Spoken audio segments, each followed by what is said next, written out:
నా thickest friend. అసలు స్నేహితుడు అంటే అర్థం ఏంటి చూస్తే,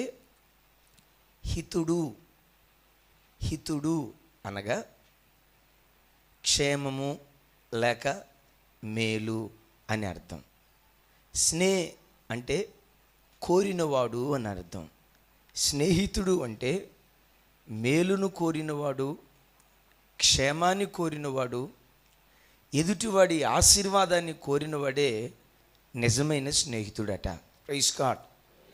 అంటే స్నేహితుడంటే తాను ఎవరితో చెలిమి చేస్తున్నాడో ఆ ఎదుటివాని క్షేమాన్ని కోరినవాడు నిజమైన స్నేహితుడని, స్నేహితుడు అనే పదంలో ఆ భావాన్ని మనం గమనించగలుగుతాం.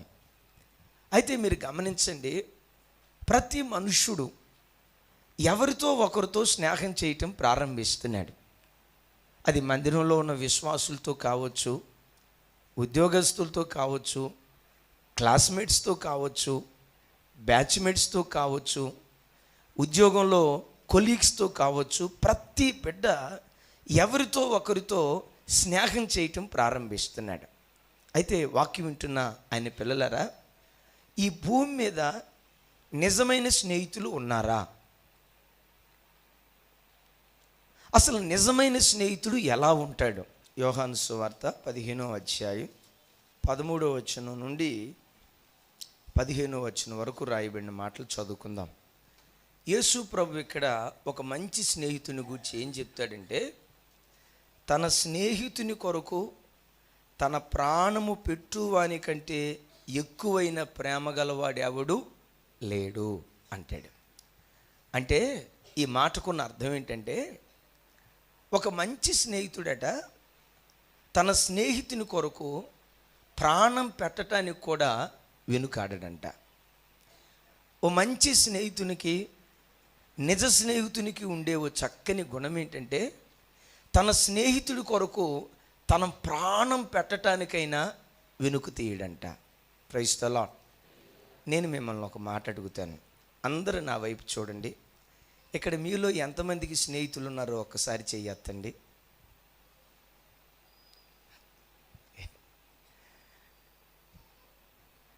చెయ్యొద్దండి.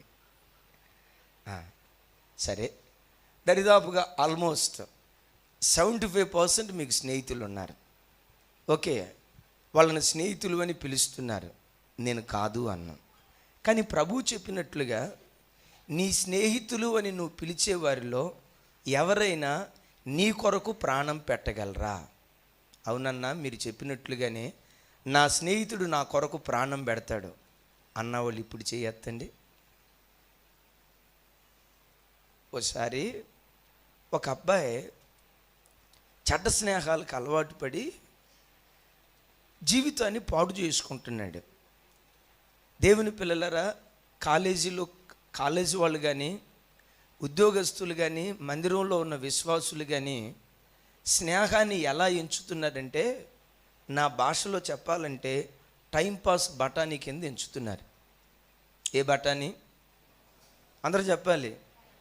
ముచ్చట్లు ఆడుకోవటానికి, పోకిరి మాటలు చెప్పుకోవటానికి, సరదా మాటలు చెప్పుకోవటానికి, వాళ్ళు అట్లా అంట, వీళ్ళు ఇట్లా అంట, చర్చికొచ్చే అబ్బాయి ఇట్లా అంట, చర్చికొచ్చే అమ్మాయి ఇట్లా అంట, పలానా పాస్టర్ గారు ఇట్లా అంట, పలానా పాస్టర్ గారు ఇట్లా అంట అని పోస్కోలు మాటలు చెప్పుకోవటానికి. ఈరోజు స్నేహం ఎలా ఉందంటే నేను మరలా చెప్తాను, ఏ బఠానీ? గట్టిగా చెప్పాలి. టైంపాస్ బఠానీ. ముచ్చట్లాడుకోవటానికి టైంపాస్ నిమిత్తం ఈరోజు స్నేహాలని స్నేహాల వెనుక మనుషులు పడుతున్నారు. అలా ఒక యవనస్తుడు స్నేహాలకు బానిసైపోయి ఎప్పుడో ధనం తినటానికి ఇంటికి వస్తాడు. ఇక రోజంతా స్నేహితుల వైపు తిరుగుతూ ఉంటాడు. ఒకరోజు తండ్రి పిలిచి, రేయ్, సరిగ్గా చదువుకోవట్లేదు, కాలేజీకి వెళ్ళట్లేదు, ప్రోగ్రెస్ చూస్తేనేమో చాలా భయంకరంగా ఉన్నాయి, 1000 రూపాయలు పెట్టి నేను కాలేజీలో జాయిన్ చేశాను, ఎక్కడ తిరుగుతున్నావు అంటే, నాన్న నాకు ఫ్రెండ్స్ ఉన్నారు నాన్న. ఏ ఫ్రెండ్స్ రావాలంటే అన్నాడంట, నా ప్రాణ స్నేహితులు నాన్న, నా ప్రాణానికి ప్రాణం అడ్డుపెట్టే స్నేహితులు నాన్న, ఆ స్నేహితులు అన్నాడు. ఒరే, నిజంగా వాళ్ళు నీ ప్రాణ స్నేహితులైతే వాళ్ళతో స్నేహం చెయ్యి. అయితే నేను ఒక పరీక్ష పెడతాను. ఆ పరీక్షలో నీ స్నేహితులు నెగ్గితే వాళ్ళను ప్రాణ స్నేహితులుగా ఎంచుకొని వాళ్ళతో నువ్వు స్నేహం చేయి, నేను వద్దన్ను. వాళ్ళతో తిరుగు. సరే నాన్న, ఏ పరీక్ష పెడతావో మీరు పెట్టండి, తప్పకుండా నా స్నేహితులు నెగ్గుతారని చెప్పాడంట. ఆ 10 మంది స్నేహితుల దగ్గరికి తన కొడుకుని తీసుకొని వచ్చాడు. తండ్రి అన్నాడంట, ఒరే బాబు, నాకుంది ఒక్కగానొక్క కొడుకు, వీడు మీ ప్రాణ స్నేహితుడట. నిజమేనా? అంకుల్, ప్రాణ స్నేహితుడు అంటారేంటి? ఆడి కోసం ఎక్కడికెక్కడే పడి చచ్చిపోమంటే చచ్చిపోతాం అంకుల్, అంత క్లోజ్ ఫ్రెండ్ అంకుల్ అన్నారంట. ఒరే, ప్రాణమేం పెట్టొద్దు కానీ నా కొడుకు మీద ఒక కేసు ఉంది. రేపో మాపో పోలీసు వాళ్ళు వచ్చి నా కొడుకుని అరెస్ట్ చేసి తీసుకుని వెళ్ళబోతున్నారు.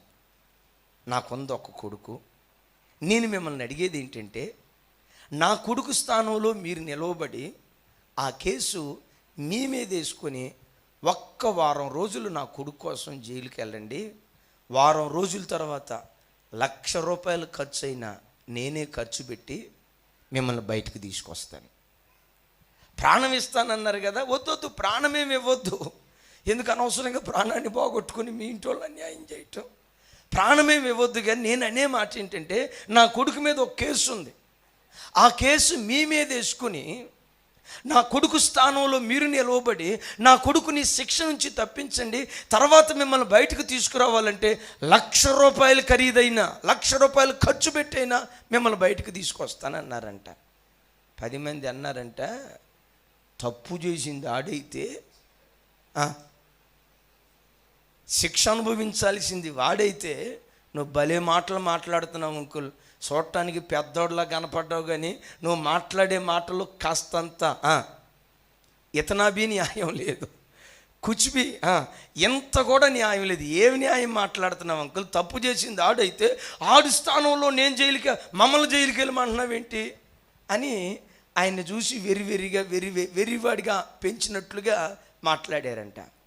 తండ్రి అంటున్నాడంట, ఒరేయ్, ప్రాణ స్నేహితులు అన్నావు కదా, ప్రాణ స్నేహితులు అన్నావు కదా, ప్రాణం కాదురా, ఒక్క వారం రోజులు నీ నిమిత్తం జైలుకి వెళ్ళమంటే 10 మందిలో ఒక్కడు కూడా రాలేదురా.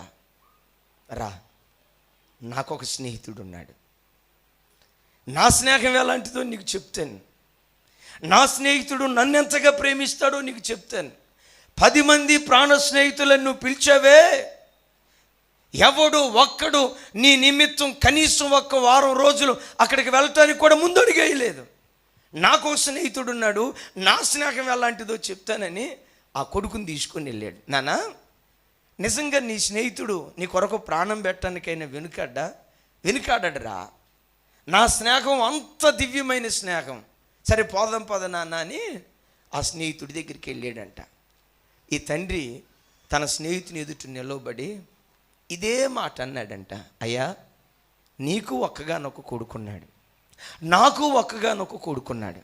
అయితే నా కొడుకు నేరం చేశాడు, నా కొడుకును వదులుకోవడానికి నేను ఇష్టపడలేదు. ఒక స్నేహితునిగా నేను అడుగుతున్న నా అభ్యర్థన ఏంటంటే, నా కొడుకు స్థానంలో నీ కొడుకుని నిలవబెట్టి నా కొడుకు ప్రతిగా నీ కొడుకుని జైలుకు పంపిస్తావా అని అడిగాడంట. అంటనే ఆ ప్రాణ స్నేహితుడు అన్నాడంట, నా స్నేహితుడా, నీ కుమారుణ్ణి రక్షించుకోవటానికి నా కుమారుడి ప్రాణాన్ని ధారపోయటానికైనా నేను సిద్ధమే. Praise the lord. నీ కుమారుడి స్థానంలో జైలుకి వెళ్ళటమే కాదు, నీ కుమారుడి దోష శిక్షను నా కుమారుడు భరించటమే కాదు, నీ కుమారుడు కొరకు నా కుమారుడు జైలు పాలవటమే కాదు, అవసరమైతే నా కుమారుడు నీ కుమారుడి నిమిత్తం చావటానికైనా నా కుమారుడు సిద్ధమే. ఈ అబ్బాయి ఎవరు? ఇంతకీ నీ స్నేహితుడు ఎవరు? అప్పుడు ఆ తండ్రి చెప్పాడట, నా స్నేహితుడే దేవుడైన యెహోవా. Praise the lord. ఆ దేవుడైన యెహోవాకున్న ఏకైక ప్రియకుమారుడే యేసుక్రీస్తు ప్రభువారు. ఈరోజు వాక్యం వింటున్న పిల్లలరా, లోకములో స్నేహితుడు అని పిలుచుకుంటున్న నీ వారందరూ నీ డబ్బు కోసము, నీ ధనధాన్యాల కోసము, నీ వెండి బంగారాల కోసము, కాలక్షేపం కోసము వాళ్ళు ఒకవేళ నీ నిమిత్తం వారు ఒకవేళ నీతో వాళ్ళు స్నేహం చేస్తున్నారేమో నాకు తెలియదు, కానీ నిజంగా నిండు మనసుతో నిన్ను ప్రేమించిన వాడు, నీ స్నేహాన్ని కోరుకున్నవాడు, నీ స్నేహము నిమిత్తం తన ప్రాణం పెట్టడానికైనా వెనుతిరిగిన వాడు మీరు నేను నమ్మిన యేసుక్రీస్తు ప్రభు అని ప్రభు పేరిట మనవి చేస్తున్నాను. హల్లెలూయా చెప్దాం, హల్లెలూయా.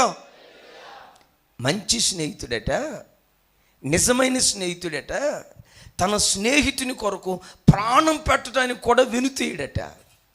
ఈరోజు వాక్యం వింటున్న ఆయన పిల్లలరా, నీ నిమిత్తం నా నిమిత్తం మన స్థానములో ప్రభువారు నిలవబడి మన దోష శిక్షను ఆయన భరించి, ఆయన నిర్దోషి అయినా ఆయన దోషిగా మారి, ఆయన నిరపరాధి అయినా ఆయన అపరాధిగా మారి, ఆయన ఆశీర్వాద కారకుడైన నీ శాపాన్ని తాను మోసి నీ దోష శిక్ష అంతా ఆయన భరించి మన ఒక్కొక్కరి కొరకు కలువరిలో ప్రాణం పెట్టిన మంచి స్నేహితుడు ఆయన. ఆయనకు చప్పట్లు కొడుతూ స్తోత్రాలు చెప్దాం.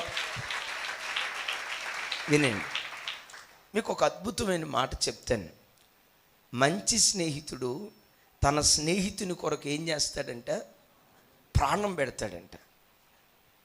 ఇదే మాట యేసుక్రీస్తు ప్రభువారు యోహాను సువార్తలో ఒక మంచి కాపరిని గూర్చి చెప్తున్నాడు. ఏమని చెప్తున్నాడంటే, మంచి కాపరి తన గొర్రెల కొరకు ప్రాణం పెడతాడు అని యోహాను సువార్తలో యేసు ప్రభువే ఒక మంచి కాపరిని గూర్చి చెప్తున్నాడు. అంటే వాక్యం వింటున్న యవనస్తులారా, వాక్యం వింటున్న తల్లులారా, ఒక మంచి స్నేహితుడు ఒక మంచి కాపరి లాంటివాడు. అంటే ఎవరితోనైతే చెలిమి చేస్తున్నామో, స్నేహం చేస్తున్నామో, ఆ మంచి స్నేహితుడు ఎక్కడ మనం తప్పుడు మార్గాల్లోకి వెళ్లకుండా, వక్ర మార్గాల్లోకి వెళ్లకుండా, చెడు మార్గాల్లోకి వెళ్లకుండా ఆ స్నేహితుడే ఒక కాపరిగా మారి, ఒక మంచి కాపరిగా మారి ఎక్కడ మనం దారి తప్పిపోకుండా, మన కుటుంబం పాడు కాకుండా, మన వ్యవస్థ పాడు కాకుండా, తల్లిదండ్రుల బంధం పాడు కాకుండా, సంఘం పాడు కాకుండా ఒక మంచి స్నేహితుడు ఒక మంచి కాపరిలాగా కాపాడుతూ ఉంటాడు. వినండి, ఈరోజు స్నేహితులనే మాట మనం వింటా ఉన్నాం కదా. అనేక మంది యవనస్తుల జీవితాలు నాశనమైపోవటానికి కారణం ఏంటో తెలుసా? స్నేహితులే. మందిరానికి వచ్చే బిడ్డలు చిన్నప్పటి నుంచి వాక్యం విని వాక్యంలో పెరిగే బిడ్డలు సినిమాలు చూసేవాళ్ళుగా, త్రాగేవాళ్ళుగా, తిరుగుబోతుదారులుగా, సినిమాలకు వెళ్ళి జోదాలు రకరకాల కార్యక్రమాలు చేసేవారిగా దేవుని దగ్గరకు వచ్చిన పిల్లలు మారిపోవటానికి కారణం ఏంటో తెలుసా? కాలేజీకి వెళ్ళినప్పుడు స్నేహం స్నేహం స్నేహం అని లోకస్తులతో స్నేహం చేసి, స్నేహం స్నేహం స్నేహమని దేవుని పట్ల భయభక్తులు లేని వారితో స్నేహం చేసి, స్నేహం స్నేహం స్నేహమని దేవుడంటే భయపడని వ్యక్తులతో స్నేహం చేసి ఆ చెడు స్నేహితుల ద్వారా చెడుని నేర్చుకుంటున్నారు. ఆ మధ్య ఒకసారి నేను విన్నాను, టీవీలో కూడా మన స్క్రిప్ట్లో కూడా మనం ఈ స్థలంలో చూడటం జరిగింది. ఒక 4 స్నేహితులు ఉన్నారు. ఆ 4 స్నేహితుల్లో 3 భయంకరమైన తాగుబోతోళ్ళు. వినండి, 3 భయంకరమైన తాగుబోతోళ్ళు. ఒక్కడ మాత్రం కాస్త మందిరానికి వచ్చి వాళ్ళతో కాస్త స్నేహం చేసేవాడు. వాళ్ళు అన్నారు, రేయ్ మనం పలానా చోట హోటల్కి వెళ్దాం, మేమైతే మందు తాగుతాం, నువ్వు మాత్రం చెప్పాలి, మేమైతే మందు తాగుతాం, నువ్వైతే థమ్సప్ తాగు, మేము మందు తాగుతూ ఉంటాం, నువ్వు థమ్సప్ తాగుతూ ఉండని మాటలు చెప్పి వెళ్ళారట. వినండి, వాక్యం వింటున్న పిల్లలారా, దేవుని వాక్యం ఏమంటుందంటే, యేసు రక్తముతో కడగబడిన దేవుని పిల్లలు తాగుబోతులతో కలిసి కూర్చోవటమైనా, తాగుబోతుల విందులో పాలు పంపులు పొందటమైనా పొర్రపాటున దేవుని పిల్లలు చేయకూడదు. కొంతమంది ఏమంటారంటే, మేము తాగట్లేదు కదండి, నాకు సెల్ఫ్ కంట్రోల్ బాగా ఎక్కువండి, కాన్ఫిడెన్స్ చాలా ఎక్కువండి, వాళ్ళు తాగుతూ ఉంటే నేను మాత్రం నిగ్రహ శక్తితో నేను థమ్సప్పే తాగుతానండి అని కొంతమంది అతి మాటలు మాట్లాడతారు. అయ్యా యవనస్తులారా వినండి, ఈ అతి మాటలు మాట్లాడేవాళ్ళు మీలో ఎవరైనా ఉన్నారేమో వినండి. అతి మాటలు, నాకు కంట్రోల్ ఎక్కువండి, సెల్ఫ్ కంట్రోల్ ఎక్కువండి, వాడు తాగినా నేను మాత్రం గట్టిగా ఉంటానండి అని కొంతమంది అతి మాటలు మాట్లాడతారు. మీకు తెలుసా, తాగుబోతుల విందులో నువ్వు పాలు పంపులు పొందితే మొదటిసారి నువ్వు దాకపోవచ్చు, రెండోసారి నువ్వు దాకపోవచ్చు, మూడోసారి నువ్వు దాకపోవచ్చు. తాగుబోతుల విందులో నువ్వు పాలు పంపులు పొందితే ఏదో ఒక రోజు నువ్వు పచ్చి తాగుబోతు అయిపోతావు. ఎంత తాగుబోతు అవుతావు తెలుసా? నీవు ఎవరితో చెలిమి చేసావో వాడు రోజుకొచ్చి క్వార్టర్ తాగుతాడేమో, నువ్వు మాత్రం లీటర్లు తాగిపోతావు అంతే. లీటర్లు తాగిన తోలో పొరపాటున తూలు రాదు. మళ్ళీ గుట్టు చొప్పుడు కాకుండా ఇంటికి వచ్చేటప్పుడు చక్కగా ఒక్కపొడి వేసుకొని చక్కగా సోంపు వేసుకొని ఆ సోంపు అర్ధగంట నుంచి నవ్వులుతా ఇంటికి వచ్చిన తర్వాత భార్య అనుకుంటుంది, మా ఆయన రాముడు మంచి బాలుడు అన్నట్లు మా ఆయన మంచి బాలుడు, మా ఆయన చాలా మంచోడు, మా అబ్బాయి చాలా మంచోడు. అందుకని వాక్యం వింటున్న ఆయన పిల్లలరా, యేసు రక్తముతో కడగబడిన ఏ బిడ్డ దేవుని యందు భయభక్తులు లేని ఏ ప్రజలతో పొరపాటున స్నేహం చేయకూడదని వాక్యం ఘంటాబద్ధంగా చెప్తుంది. అయితే వాళ్ళు చెప్పారంట, ఒరే నువ్వు మాత్రం థమ్సప్ తాగు, మేము మందు తాగుతాం అన్నారంట. సరే స్నేహితులు కదా, ప్రైజ్ ది లార్డ్ చెప్పాలి. ఎవరండి మంచి స్నేహితులైతే అక్కడ ఏమనేవాళ్ళు తెలుసా? ఒరే మేము ఇటు తిరిగి తాగుబోతోళ్ళం అయ్యావురా, నువ్వు మాత్రం రావద్దురా. మా బ్రతుకులు ఎటు తిరిగి త్రాగుడుకు బానిస అయిపోయినాయిరా, మా జీవితాలు ఎటు తిరిగి నాశనం అయిపోయినాయిరా, మా బ్రతుకులు పాడైపోయినట్లుగా స్నేహితుడా నీ బ్రతుకు పాడు కాకూడదు, మాతో పాటు రావద్దురా, మా జీవితాలు నిరర్థకమైపోయినాయిరా, మాతో పాటు రావద్దురా అని మంచి స్నేహితుడైతే రావద్దని అక్కడే అభ్యంతరం చేసేవాడు. మొత్తానికి తీసుకొని వెళ్ళారు. తీసుకొని వెళ్ళిన తర్వాత వీళ్ళ గ్లాసుల్లో మందు పోసుకున్నారు, వాడు మాత్రం థమ్సప్ బాటిల్ తీసుకొని తాగబోతున్నాడు. ఈ ముగ్గురులో ఒకడు అన్నాడు, రేయ్ మేము ముగ్గురం దాగి నువ్వు ఒక్కడో దాకపోతే ఇది మమ్మల్ని గౌరవించినట్లా అవమానపరిచినట్లా అన్నాడు. అంటే గౌరవించేది ఏముందో అవమానపరిచేది ఏముందిరా, మీది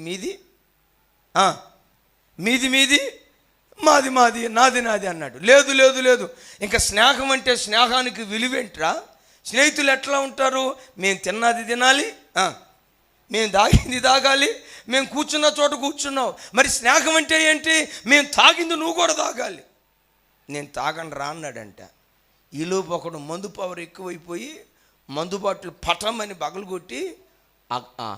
పగలగొట్టిన ఆ గ్లాస్ సీసా తీసుకొని అంటున్నాడంట, రేయ్ నీవే గనక మాతో పాటు మందు తాకపోతే ఇక మన స్నేహానికి విలువే ఉందరా, నీవే గనక తాకపోతే ఇదిగో పగలగొట్టిన గ్లాస్ సీసా చూడని ఆ గ్లాస్ సీసాతో నేను పొడుచుకుంటాను అన్నాడంట. నేను పొడుస్తానల్లా. వీళ్ళు ఏమండి చెడిపోయిన కోతి వనమంతా జడగొట్టింది అంటారు కదా, ఒక్కడ తాగుబోతుడు బయలుదేరితే 100 మంది బ్రతుకులు వాడు నాశనం చేయాల్సిందే. అమ్మా అయ్యా వినండి, ఒక్క భక్తిహీనుడు మందిరానికి వస్తే ఆ ఒక్క భక్తిహీనుడు 100 మంది భక్తిహీనులను తయారు చేస్తాడు. యవన జీవితాన్ని పవిత్రంగా కాపాడుకోకుండా ఒక్క చెడిపోయిన యవన స్త్రీ మందిరానికి వస్తే ఆ ఒక్క యవన స్త్రీ 10 మంది యవన స్త్రీల జీవితాలను నాశనం చేస్తుంది. అందుకని అయ్యలారా అమ్మలారా, ఓ సేవకుడిగా నా చేతులు జోడించి దండం పెట్టి చెప్తున్నాను, మీ పిల్లలు ఎవరితో స్నేహం చేస్తున్నారు? దేవునితో స్నేహం చేస్తున్నారా? లోకస్తులతో స్నేహం చేస్తున్నారా? ఒకవేళ కాలేజీలకు వెళ్ళినప్పుడు తప్పదు, ఒకవేళ స్నేహం చేస్తున్నారు, భక్తి కలిగిన వాళ్ళతో స్నేహం చేస్తున్నారా? పోకిరి మాటలు మాట్లాడే వాళ్ళతో స్నేహం చేస్తున్నారా? మీ పిల్లల స్నేహితులు ఎవరు? ఎవరి చెలిమిని మీ పిల్లలు కోరుకుంటున్నారు? అయ్యలారా అమ్మలారా వినండి, వాళ్ళు ఎవరితో స్నేహం చేస్తున్నారో నువ్వు జ్ఞానంతో వ్యవహరించకపోతే నా కళ్ళతో నేను చూస్తున్నాను, నా చెవులతో అనేక మంది జీవితాలను గూర్చి వింటున్నాను.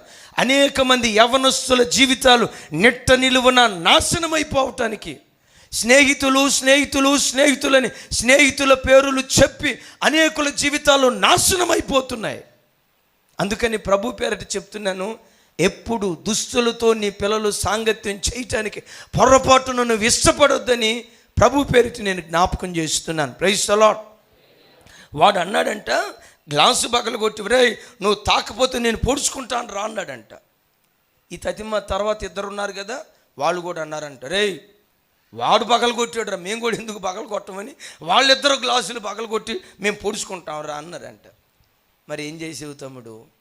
నా స్నేహితులు చచ్చిపోతారంటే, నా స్నేహితులు చనిపోతుంటే నేను ఎట్లా మౌనంగా ఉంటానండి? నేను కూడా తాగానండి. మరి తర్వాత ఏమైంది? వాళ్ళు రోజుకొచ్చి క్వార్టర్ తాగుతారేమో, నేను రోజుకొచ్చి 10 క్వార్టర్లు తాగుతున్నాను. ఒరే, నిన్ను తాగుబోతోని చేసింది ఎవరు చెప్పండి? నిన్ను తాగుబోతోని చేసింది ఎవరు? దేవుని పిల్లరా గమనించండి, మందిరానికి వచ్చే బిడ్డలైనా పొర్రపాటున ఎవరితో అతి స్నేహం పొర్రపాటున చేయొద్దు. అతి ఎప్పటికైనా అనర్థమే. నేను రక్షణ పొందక మునుపు, రక్షణ పొందిన తొలిటి దినాల్లో మా నాన్న మాట నాకు వేదవాక్కు. రక్షణ పొందిన తర్వాత దేవుని మాట నాకు వేదవాక్కు. 10వ తరగతి వరకు, పాలిటెక్నిక్ వరకు చదివేటప్పుడు మా నాన్న స్ట్రిక్ట్గా ఒకే మాట చెప్పాడు, రే బాబు కాలేజీకి వెళ్తున్నాం, 2-3 నేను పలకరిస్తారు, మంచి స్నేహితులు ఎన్నుకో. అయితే నీ స్నేహం ఎంతవరకు ఉండాలి? కాలేజీల వరకే నీ స్నేహం ఉండాలి. నీ స్నేహితులు అనబడిన వారిలో ఒక్కరిని కూడా పొరపాటున ఇంటికి తీసుకురావద్దు. స్నేహం ఎంతవరకు ఉండాలి? కాలేజీ వరకే. ఆ స్నేహితుని ఇంటికి తీసుకొచ్చి, అమ్మా మా స్నేహితుడిని తీసుకొచ్చాను చికెన్ వండి పెట్టు, చెల్లిమ్మా మా స్నేహితుడిని తీసుకొచ్చాను మటన్ వండి పెట్టని పొర్రపాటున స్నేహితుల్ని నువ్వు ఇంటికి తీసుకురావద్దు. ఎందుకంటే ఈరోజున అనేక కుటుంబాలు స్నేహాల పేరుటే నాశనం అయిపోతున్నాయి. ఎవరితో నువ్వు స్నేహం చేసినా మంచి వాళ్ళతో స్నేహం చేయి. ఆ స్నేహం కాలేజీ బౌండరీస్ వరకు అది పరిమితం అయిపోవాలి, కానీ ఆ స్నేహం పొర్రపాటున ఇంటికి తీసుకురావద్దు. నాకు ఆయన నోటి నుంచి వచ్చే మాట ఎప్పుడు నాకు ఎట్లా అనిపిస్తుంది అంటే, బైబిల్లో ఒక మాట ఉంది, అతడు తనకున్న అనుభవ జ్ఞానాన్ని బట్టి అనేకులను నిర్దోషులుగా చేయును. చప్పలు కొడుతూ ప్రభుకు స్తోత్రాలు చెప్దాం. తనకున్న అనుభవ జ్ఞానాన్ని బట్టి, నాకు జ్ఞానం ఉండొచ్చు, నన్ను కన్న నా తండ్రికి జ్ఞానమే కాదు, ఆ జ్ఞానంతో పాటు నాకు జ్ఞానం ఉంది, కానీ నన్ను కన్న నా తండ్రి ఉన్నాడే, ఆయన నాకంటే 30 సంవత్సరాల పెద్దోడు. స్నేహం ఎంతవరకు ఉండాలో ఆయన అనుభవాల్లో అనుభవించాడు, కళ్ళతో చూశాడు.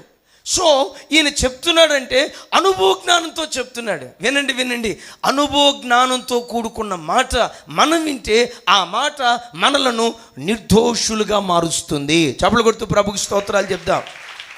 వినండి, వాక్యం వింటున్న పిల్లలారా, అనేక మంది యవ్వన బిడ్డలు ఈరోజు దోషులైపోవటానికి కారణం ఏంటో తెలుసా? అనుభవంతో కూడిన జ్ఞానంతో తల్లి చెప్పే మాటలు వినక, తండ్రి చెప్పే మాటలు వినక, తల్లిదండ్రులు వారి అనుభవంలో వారి వయసులో అన్ని రంగరించి ఏది మేలో ఏది కీడో వారు వివేచించి తన పిల్లలకు బాబు ఇది చెడ్డ మార్గం అని చెప్తే, లోకంలో ఒక సామెత ఉంది కదా, పిల్లొచ్చి తల్లిని ఎక్కిరించిందంట. ఈరోజు పిల్లలు ఏమని అంటారు తెలుసా? మా నాన్నకి ఏం తెలుసు, అంతా నిశానీగాడు. వేలుముద్ర ఏమన్నా టెక్నాలజీ తెలుసా? సెల్ ఫోన్ ఆపరేట్ చేయటం ఎట్లాగో తెలుసా?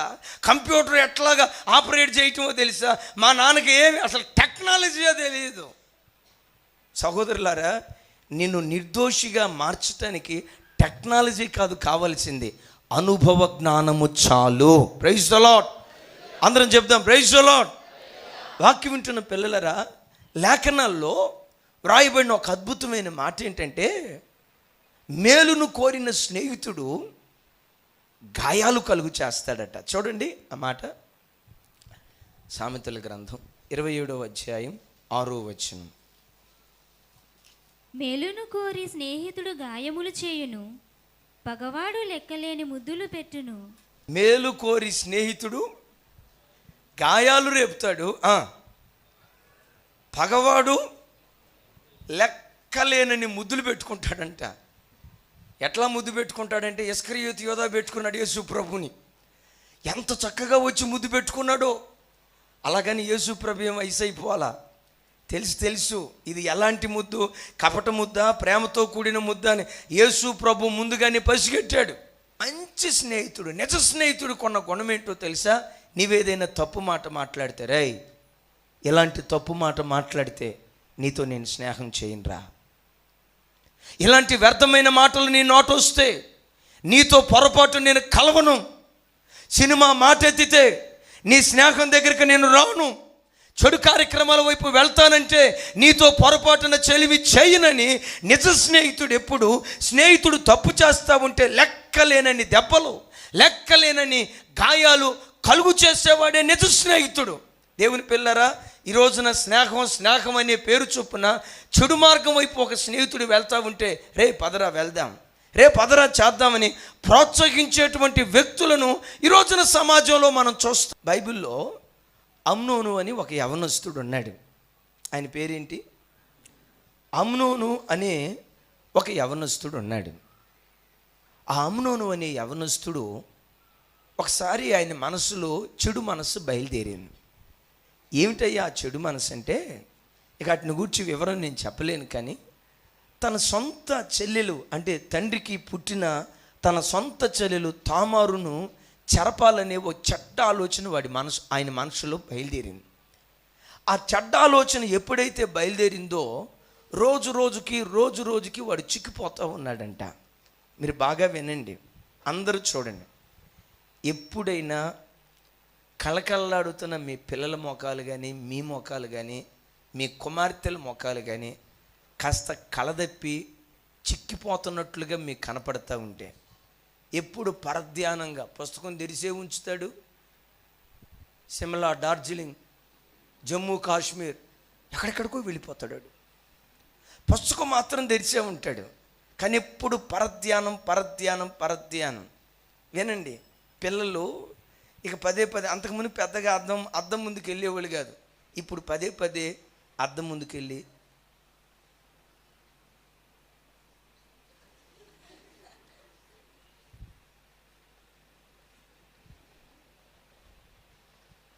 గుర్తుపట్టు, వాడి మనస్సులో, ఆ కుమార్తె మనస్సులో చెడు బీజం బయలుదేరిందంటే ఇంట్లో అన్యమనస్కంగా ఉంటాడు. అంతకు మునుపు అమ్మా అని పరిగెత్తుకొచ్చేవాడు, ఇప్పుడు అమ్మెళ్ళి బిడ్డ అని పలకరించిన మాట్లాడు. ఎప్పుడు పరధ్యానం.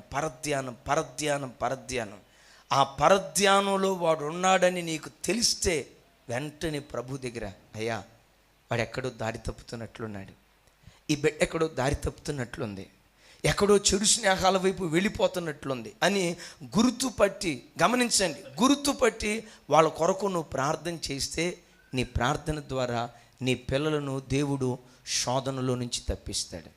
బైబిల్లో రాయబడిన మాట ఏంటంటే, ఈ అమ్నోనుకు స్నేహితుడు ఒకడు ఉన్నాడంట. ఎవడాడు?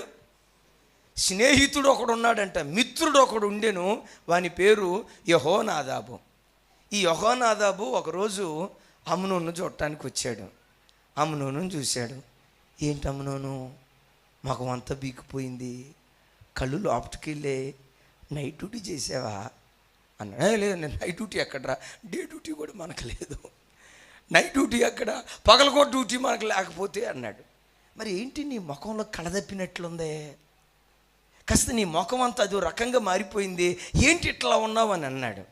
అప్పుడు ఆడు చెప్పాడు, రేయ్ తామారు ఉందే, నా మనసు తామారు మీదకు వెళ్ళింది అన్నాడు. దేవుని పిల్లలరా, ఆ మాట చెప్పటంతో వీడేం చేశాడో తెలుసా? రేయ్ తామారు మీద నీ మనసు అయితే, దీనికి ఒక చిన్న మార్గం చెప్తాను.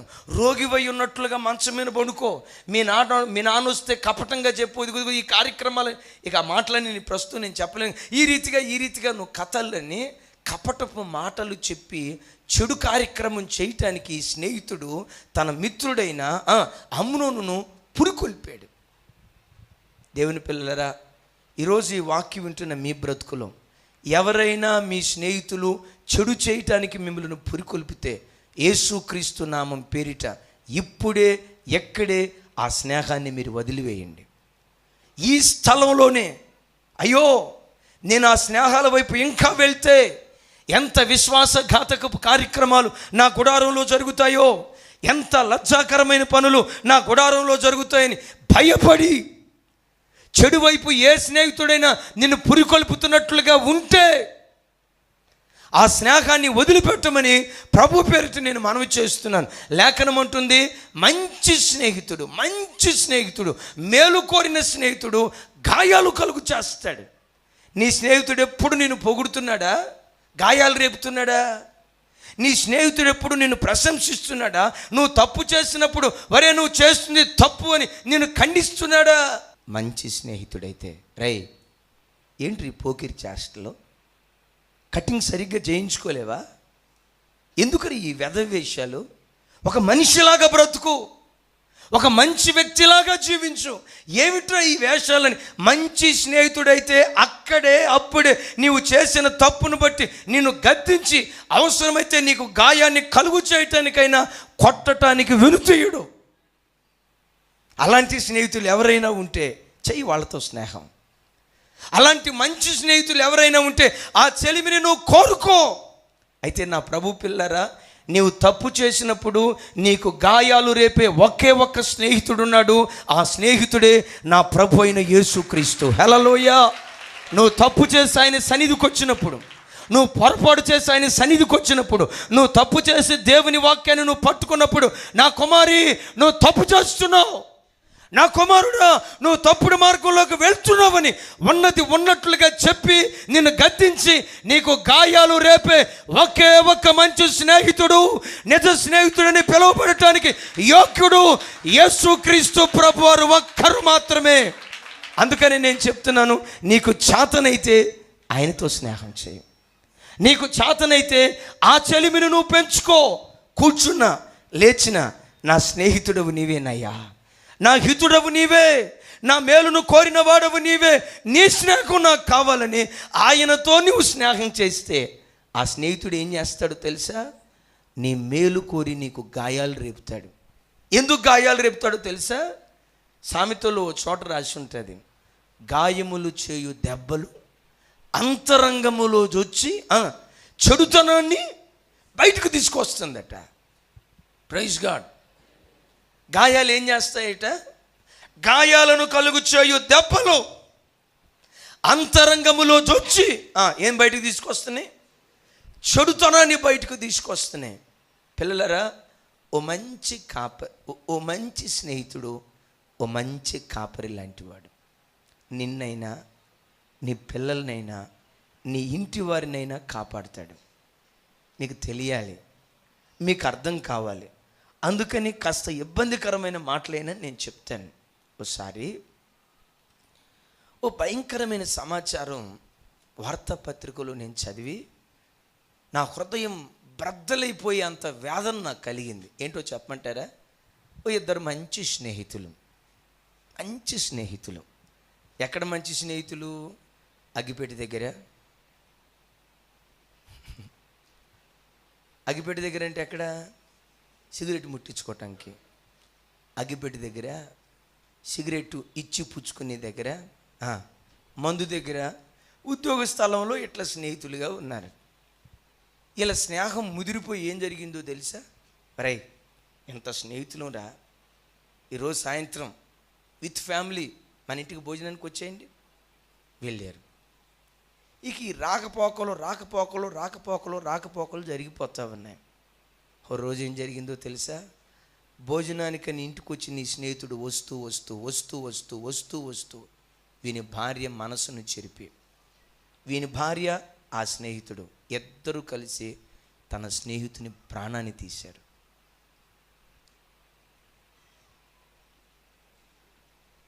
నిజ స్నేహితులు లేరు అని నన్ను కోటికొక్కరు. ఈరోజు స్నేహాల పేరిట కుటుంబాలు వినాశనమైపోతున్నాయి. దావీదు కూడా ఎలాంటి అనుభవం కాదు, కానీ ఓ రకంగా ఇప్పుడు నేను చెప్పిన వేదనాభరితమైన ఎలాంటి అనుభవాన్ని అనుభవించి ఓ కీర్తన రాస్తాడు. చూడండి, ఆ కీర్తన 41వ కీర్తన అనుకుంటా, 9వ వచనం. నేను నమ్ముకునిన నా విహితుడు నా ఇంట భోజనము చేసినవాడు నన్ను తన్నుటకై తన మడిమినెత్తెను. నేను నమ్ముకున్నాను, అతడు నా స్నేహితుడు, ఆ స్నేహితుడు నాతో కలిసి నా ఇంట దావీదు భక్తుడు కూడా బాధితుడే. ఎలా బాధితుడు? ఒక స్నేహితుడిని నమ్మాడంట. నమ్మి తన ఇంటికి పిలిచి భోజనం కూడా పెట్టాడంట. ఎంత స్నేహం చేస్తా ఉన్న తర్వాత ఆ స్నేహితుడంట దావీదును కొట్టడానికి చెప్పాలి మడిమిని ఎత్తాడంట. అంటాడు, అయ్యా నన్ను అవమానపరచడానికి మడిమిని ఎత్తినవాడు పరాయివాడు కాదయ్యా. నన్ను అవమానపరచడానికి, నన్ను కొట్టడానికి నా మీద కాలెత్తినవాడు నా శత్రువు కాదయ్యా. నా ఇంటికి వచ్చి నాతో కలిసి భోజనం చేసి నేను పరుండే మంచం మీద ఒక స్నేహితుడిలాగా కూర్చొని స్నేహితుడు స్నేహితుడు స్నేహితుడు అని స్నేహం చేస్తూ చేస్తూ చేస్తూ చివరికి నన్ను తన్నటానికి మడిమనెత్తిన ఒక విశ్వాసఘాతకుడయ్యా. అందుకని మేకా భక్తుడు అంటాడు, ఏ స్నేహితుడిని నమ్మవద్దు. Praise the lord. మీరు అనొచ్చు, అన్నా ఎంత ఘాటుగా చెప్తున్నారు అంటే స్నేహం లేదంటారా లోకంలో? ఉంది, కానీ మంచి స్నేహితులు చాలా కొద్దిమంది. దావీదు భక్తుడు ఇక్కడ వేదన పడుతుంది ఏంటంటే, నా హితుడని నా స్నేహితుడని అతన్ని నా ఇంటికి పిలిచి భోజనం పెడితే వాడే నన్ను తన్నటానికి తన మడిమను ఎత్తాడు. నువ్వు భూతద్దం పెట్టి వెతికితే ఈ ప్రపంచంలో నీకు దొరికే మంచి స్నేహితుడు ఒకే ఒక వ్యక్తి. ఆ వ్యక్తే నేను ప్రకటించే యేసుక్రీస్తు ప్రభు. ఆయన తప్ప ఓ కాపరిలాగా నిన్ను కాపాడుతూ, ఒక స్నేహితుడులాగా నీ కొరకు ప్రాణం పెట్టి నువ్వు తప్పు చేస్తున్నప్పుడు నీ మేలు కోరి గద్దించటమైనా గాయాలు రేపటమైనా ఇవి చేయగలిగిన ఒకే ఒక్క వ్యక్తి యేసుక్రీస్తు ప్రభు. సామెతల గ్రంథం 17వ అధ్యాయం 17వ వచనం. నిజమైన స్నేహితుడు విడువక ప్రేమించును, ఓకే, దుర్దశలో అట్టివాడు సహోదరుడుగా నుండును. నిజమైన స్నేహితుడు విడవక ప్రేమించును, దశలో అట్టివాడు సహోదరుడుగా నుండును. 18వ వచనం కూడా చదువమ్మా. తన పొరుగువానికి జామీను ఉండి పూటపడువాడు తెలివి మాలినవాడు. నీ స్నేహితుల్లో ఎవరైనా ఇబ్బందితో నీ దగ్గరకు వచ్చారు, నీకు చేతనైతే నీ దగ్గర ఉంటే ఓ 10,000 రూపాయలు సహాయం చేయి. అట్లా కాకుండా, ఒరేయ్ నేను పలానోని 50,000 రూపాయలు అప్పు అడిగారా, వాడన్నాడు నీ ఫ్రెండ్ ఎబినేజర్ ఉన్నాడే, ఎబినేజర్ జామీన్ ఉంటే 50,000 ఇస్తానన్నాడు రా, ఏం లేదు జస్ట్ సంతకం పెట్టరా జామీన్ ఉండరా అని ఎవరైనా నిన్ను అడిగితే పొరపాటున జామీన్ పెట్టొద్దు. దండం పెట్టి చెప్తున్నాను, అప్పు చేసి పొరపాటున పప్పు కూడా తినొద్దు. మీకెవరికైనా అప్పు ఉంటే వారానికి 4-5 రోజులు ఉపవాసం ఉండి ఆ మిగిలే డబ్బుతో అప్పు తీర్చుకోవటానికి ప్రయత్నం చేయండి. అప్పు చేసి అప్పుతో సరదాగా బట్టలు కొని అప్పుతో విలాసాలు అనుభవించి, గమనించండి, అప్పు చేసి నువ్వు విలాసాలు అనుభవిస్తూ ఉంటే నీకు అప్పిచ్చిన వాడు దివారాత్రులు ఏడుస్తాడు. నన్ను క్షమించు, వాడు ఏడ్చే ఏడ్పు యొక్క ఉసురు నీకు తగులుతా, జాగ్రత్త. ఏంటన్నా ఉసురు అన్నారు అనుకోవద్దు, అది బైబిల్ మాటే, బైబిల్లో లేని మాట నేను చెప్పట్లేదు. ఎవరికైనా మీరు అప్పున్నట్లుగా మీకు తెలిస్తే ఓ సావుకుడిగా చెప్తున్నాను, దివారాత్రులు కడుపు చంపుకొనైనా అప్పు తీర్చండి కానీ పొరపాటున వాళ్ళెవరో ఇచ్చే డబ్బులతో రకరకాల రంగులు బట్టలు వేసుకొని పూల రంగడిలాగా రోడ్డు మీద తిరగొద్దు. నన్ను క్షమించండి. పొర్రపాటున ఎవరికైనా మీరు అప్పుంటే అవసరం మీ పిల్లల్ని కాలేజీ మానిపించండి, ముందు అప్పు తీర్చుకోండి. అప్పు తీర్చుకొని నీతి న్యాయాలతో బ్రతకండి ప్రభు పేరిట. Praise god. ఆ మధ్య ఓ చోట చదివాను, ఒక ఆయనకి 75 లక్షల రూపాయలు అప్పు ఇచ్చాడట. ఆ 75 లక్షల రూపాయలు అప్పు తీసుకునేటప్పుడు ఈడు అన్నాడంటే, ఏముంది బెదరో, విజయవాడలో ఇప్పుడు తొల్లూరు దగ్గర ఆంధ్ర ప్రాంతానికి హెడ్ క్వార్టర్ అయింది కదా, అక్కడ 10 ఎకరాల పొలం ఉంది నాకు. 10 ఎకరాల పొలం అట్లా అమ్మితే 10 కోట్లు వస్తాయి. తక్కువలో తక్కువ లేదు, కాస్త రేట్ అయితే 15 కోట్లు వస్తాయి. ఆ 10 ఎకరాల పొలం అమ్మటం ఆలస్యం, నీవు ఇచ్చింది 75,000 ఏమో, కానీ అమ్మిన తర్వాత నీకు ₹1,00,00,000 ఇస్తా అన్నాడంట. నమ్మి, ఒరే 1,00,00,000 వద్దు కానీ నా డబ్బు నాకు ఇచ్చే, సహోదరుడు కదా స్నేహితుడు కదా అని అమ్మి 75 లక్షల రూపాయలు ఇస్తే, ఇచ్చి ఆ 75 లక్షల రూపాయలు తీసుకున్న ఆ రోజు కనపడ్డాడండి. ఆ రోజు తర్వాత 2 సంవత్సరాల పాటు బిన్ లాడెన్ని అమెరికా వాళ్ళు ఎతికినట్లుగా ఎతికినా బిన్ లాడెన్ కనపడ్డాడేమో కానీ వీడు కనపడలా. తిరిగి తిరిగి ఉన్న డబ్బంతా వాడికి అప్పించి చివరికి గమనించండి, వీడు చిరిగిపోయిన బట్టలతో ఎక్కడున్నాడు ఈ గూగుల్ సెర్చ్లు పెడదామంటే అప్పటికి ఈ చిప్ టెక్నాలజీ లేదు కదా. అయ్యో ఏం చేయాలని మొత్తం వెతుకుతా ఉంటే ఒక చోట నక్లెస్ రోడ్డు దగ్గర 20 లక్షల రూపాయల కారు పెట్టుకుని, రైట్, ఆ కారుకి ఎట్లా అనుకొని సరదాగా సిగరెట్ తాగుతున్నాడంట. అప్పిచ్చినోడేమో చిరిగిపోయిన బట్టలతో, ఒరే ఈడు ఎక్కడున్నాడు రా అని ఎదిగితే ఎక్కడున్నాడు ఏమండి? ఫారిన్ కారు, 20 లక్షల రూపాయల కారు. ఆ కారు కానుకొని కోట్ వేసుకొని, టక్ వేసుకొని, టై వేసుకొని, వినండి, బిల్ గేట్స్కి తమ్ముడులాగా ఉన్నాడంట. పిల్లలరా, బ్రతికిన కొద్ది దినాలు నీతిగా బ్రతుకు. గమనించండి, నువ్వు కారపు మెతుకులు తిన్నా ప్రజలంతా నిన్ను పేదవాడు అన్నా, నీకు తెలుసా? నీతిగా బ్రతికి నువ్వు చనిపోతే పరలోకంలో దేవుడు నిన్ను భాగ్యవంతుడని పిలుస్తాడు. Praise God. భాగ్యవంతుడని ప్రభు పిలుస్తాడు. అంతేగాని నీతి మాలిన మార్గాల వైపు వెళ్తే ఇక్కడ భూలోకంలో ప్రజల చేత ఊపించుకుంటావు, నువ్వు చచ్చిపోయిన తర్వాత కూడా పరలోకం కూడా నిన్ను ఉమ్మివేస్తుందని ప్రభు పేరిట మనవి చేస్తున్నాను. మెట్టుకి ఇప్పుడు నేను చెప్పొచ్చే మాట, నీకెవరైనా స్నేహితులుంటే, ఎవరైనా ఆత్మీయులుంటే, ఎవరైనా నీ రక్త సంబంధికులుంటే ఇవ్వు. నీకు చేతనైనంత వరకు ముఖాన్ని తిప్పుకోకుండా నీకు చేతనైనంత వరకు ఇవ్వు. ఇవ్వటానికి ప్రయత్నించు, కానీ పొరపాటున జామీను ఉండొద్దు. Praise the lord. జామీను ఉండేవాడు ఎవరంట? జామీన్ అంటే ఏమనుకున్నారు? జమీందారు అనుకున్నారా ఏంటి? జామీన్ అంటే చెప్పండి, షూరిటీ. నేను కడతానన్నా, జస్ట్ నువ్వు జామీన్ ఉండన్నా అంటావు. కడతానన్నవాడు మాయమైపోతాడు, ఆనోకు మాయమైపోయినట్లు.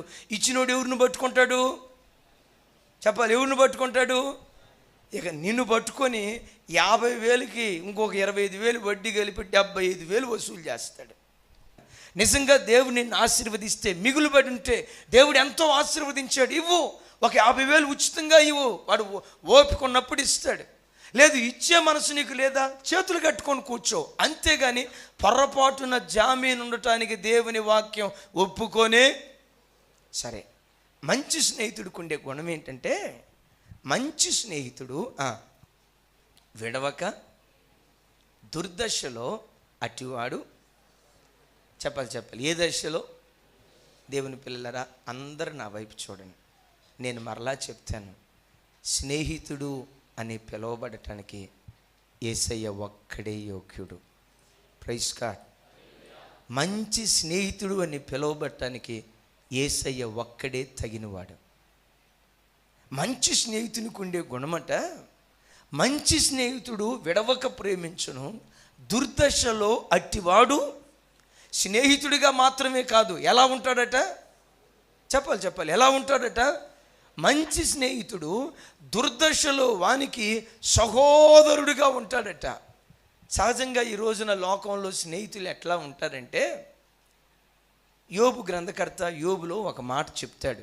6వ అధ్యాయం చూడండి. ఆయనకి 3 స్నేహితులు ఉన్నారు, మొత్తం కలిపితే 4. కానీ యోబు గ్రంథం 6వ అధ్యాయం 15వ వచనం, నా స్నేహితులు ఎండిన వాగువలెను, మాయమైపోవు జలప్రవాహము వలెను నమ్మకూడని వారైరి. చాలు. సామెతల గ్రంథం 19వ అధ్యాయం 4వ వచనం, నమ్ముగలవాని వానికి స్నేహితులు అధికముగా నుందురు, దరిద్రుడు తన స్నేహితులను పోగొట్టుకొనును. అంటాడు యోబు, అయ్యా నాకు కూడా స్నేహితులు ఉన్నారు, ఇప్పుడు నాకు దుర్దశ వచ్చింది. నా దుర్దశలో నా స్నేహితులు ఎలా ఉన్నారంటే వాగే, కాకపోతే ఏ వాగు చెప్పాలి ఏ వాగు? నా స్నేహితులు ఎండిన వాగు వలెను. అరే రే నీటి ప్రవాహం ప్రవహిస్తున్నట్లుంది, మంచిగా ఓటలు వస్తున్నట్లున్నాయి అని పొయ్యి తాగుదాం అనుకునే లోపు మాయమైపోయే జలప్రవాహం వలె ఉన్నారు నా స్నేహితులు అంటాడు. వినండి, నా స్నేహితులు ఎలా ఉన్నారంటే ఎండిన వాగులాగా, తాగుదామని వెళ్తే మాయమైపోయే జలప్రవాహంలాగా నా స్నేహితులు ఉన్నారంటాడు. అమ్మ వినండి, అయ్యా వినండి, చాలాసార్లు నీ స్నేహితుల నోట ఈ మాట వచ్చి ఉంటుంది. ఏమనంటే, రేయ్ నీవేం బాధపడద్దు, చేమ చుటుక్కుమని నిన్ను కొట్టిన కాకి చేత నా కపురు పంపిస్తే రెక్కలు కట్టుకొని నీ ముందు వాళ్ళకపోయాను రా. నువ్వు మంచిగా ఉన్నప్పుడు రా, ఎందుకురా, మన బలగం ఎంత ఉంది, మన కుటుంబాలు ఇన్ని ఉన్నాయి, మన ఫ్యామిలీస్ ఇన్ని ఉన్నాయి, ఈ హైదరాబాద్ అంతా మన కాంతానేనే కదా, మన కుటుంబీకులే కదా, ఎంతమంది ఉన్నావురా. నీకు చిన్న కష్టం వచ్చిన చేమ చిటుక్కుమని గుట్టిన దేని చేత కబురు పంపించు, కాకి చేత కబురు పంపించు, రెక్కలు కట్టుకొని వెళ్తామంటాడు. మనం ఆ మాట నమ్మ, అయ్యో ఎంత కాందానం ఉంది మనకి, ఎంత బలగం ఉంది మనకి అని నీ కష్టం వచ్చిన తర్వాత నిజంగా నీ మంచి స్నేహితుడని పిలువబడిన వాడి దగ్గరికి వెళ్ళి, రే మా వాడికి ఒక్క 5,000 ఫీజు కట్టాలరా, వాడు బట్టలు తీసుకోవాలి, ఒక 2,000, ఒక్క 7,000 సహాయం చేయరా అని అడిగేవనుకో, నీ స్నేహితుడు ఏమంటాడు తెలుసా? అరే రే రే రే రే అర్ధగంట ముందు అడగాల్సిందిరా. ఎంత ముందు? అర్ధగంట ముందు అడగాల్సిందిరా, అర్ధగంట ముందు. ఎందుకు అంతగా? ఇప్పుడే రావాడు, మా వాడికి ఫీజు కావాల్సి వస్తే 10,000 అక్కడ కట్టా, ఒక్క అర్ధగంట ముందు అడిగితే 7,000 ఏం కర్మ, 10,000 ఈగిపోయేనా అంటాడు. స్నేహితుడే, కానీ ఎలాంటోడు?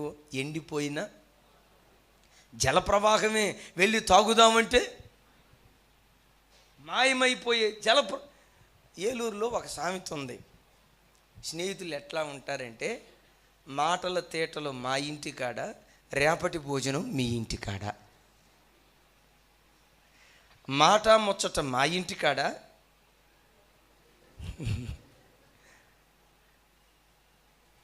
మాట ముచ్చటేమో మా ఇంటి కాడ, భోజన కార్యక్రమాలు వగైరా ఏమైనా ఉంటే మీ ఇంటి కాడ. అయితే పిల్లలరా, నీవు దుర్దశలో ఉన్నప్పుడు నీ పక్కన నిలిచి నిన్ను ఆదుకొని ఒక సహోదరులాగా నీ పట్ల నా పట్ల కార్యం చేసే నమ్మదగిన దేవుడు యేసుక్రీస్తు ప్రభువారు. హల్లెలూయా!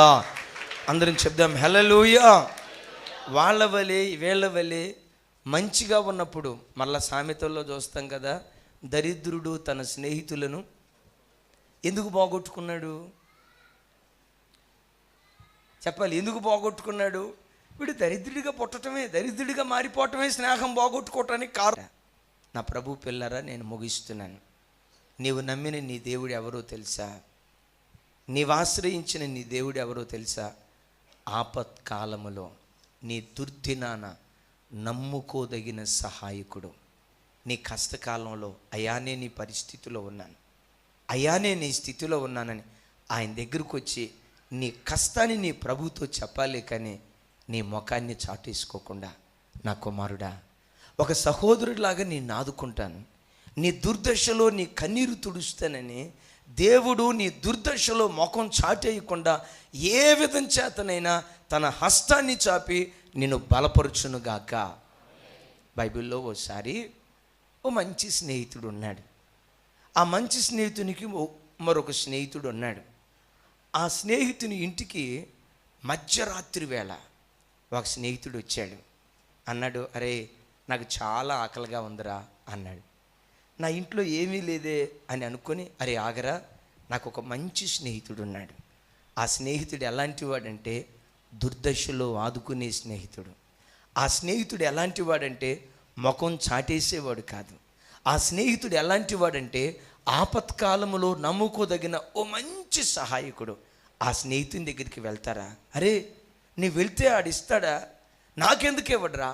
నేను వానితో స్నేహం చేశాను, ఇప్పుడు కొత్తగా నాకు అవసరం వచ్చినప్పుడు స్నేహితుని దగ్గరికి వెళ్ళటం కాదు, ఆ స్నేహితునితో పలుమార్లు నేను వెళ్ళాను, వానితో ముచ్చటించాను, నా సమయం అంతా వానితో గడిపాను, ఎన్నో శ్రేష్టమైన మాటలు మాట్లాడాను. అంత మంచి స్నేహితుడురా, నేను ఆయన దగ్గరికి వెళ్తాను, నన్ను ఆదుకుంటాడు చూడండి అని మధ్యరాత్రి వేళ. ఏ వేళ అండి అంటే ఇక ఏ మనుషుని సహాయము దొరకని ఓ గాఢాంధకారపు వేళ, మధ్యరాత్రి వేళ తన స్నేహితుని ఇంటికి వెళ్ళి తలుపు తడుతున్నాడు.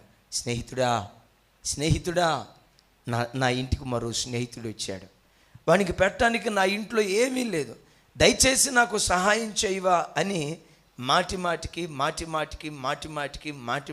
సిగ్గు విడిచి మాటిమాటికి స్నేహితుడిని అడిగాడు. ఏం జరిగిందో తెలుసా? ఆ స్నేహితుడు నిద్రలో మేల్కొని, ఈయన అడిగింది 3 రొట్టెలే కానీ ఈ స్నేహితుడు నిద్రలో మేల్కొని మధ్యరాత్రి నా ఇంటికి వచ్చాడు. ఏ సహాయము దొరకని గాఢాంధకారపు రాత్రి నా ఇంటికి వచ్చాడు. నా స్నేహితుడిని ఒట్టి చేతులతో పంపకూడదని బైబిల్లో రాయబడిన మాట.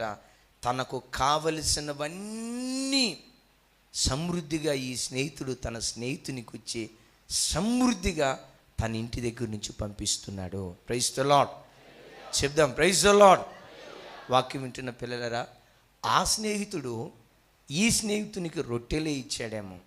నీవు నమ్మిన నీ స్నేహితుడు యేసయ్యను నీ చెలికానిగా, నీ స్నేహితునిగా ఎంచి అనుక్షణం నీవు ఆయనతో స్నేహం చేస్తే నీకు ఆయన ఇచ్చే 3 రొట్టెలు ఏంటో తెలుసా? నీ శరీరానికి కావలసిన, నీ ఆత్మకు కావలసిన, నీ ప్రాణానికి కావలసిన ఆ 3 రొట్టెలు ఇచ్చి శారీరకంగా ఏ వ్యాధితో ఉన్నా నిన్ను బాగు చేసి, ప్రాణంలో ఒకవేళ కృంగిపోయిన స్థితిలో ఉన్నా నీ ప్రాణానికి నెమ్మదిచ్చి, ఒకవేళ నీ ఆత్మ పాడైపోయిన స్థితిలో, పాపాన్ని కోరుకునే స్థితిలో ఉంటే నీ ఆత్మకు కావలసిన జ్ఞానం, నీ ఆత్మ కావలసిన పరిశుద్ధాత్మను సమృద్ధి అయిన రొట్టెలనిచ్చి ఓ మంచి ఆత్మీయుడిగా ఈ స్నేహితుడు నేను మార్చునుగాక. మా అడ్రస్ మాన్యుయల్ మినిస్ట్రీస్, చీడిమెట్ల, హైదరాబాద్ 55. మీ ప్రార్థనా అవసరతల కొరకై మా ఫోన్ నంబర్లు 9401471446, 8801244825. మన ప్రభు అయిన యేసుక్రీస్తు నామములో మీ అందరికీ శుభాభివందనములు తెలియచేస్తూ ఉన్నాము.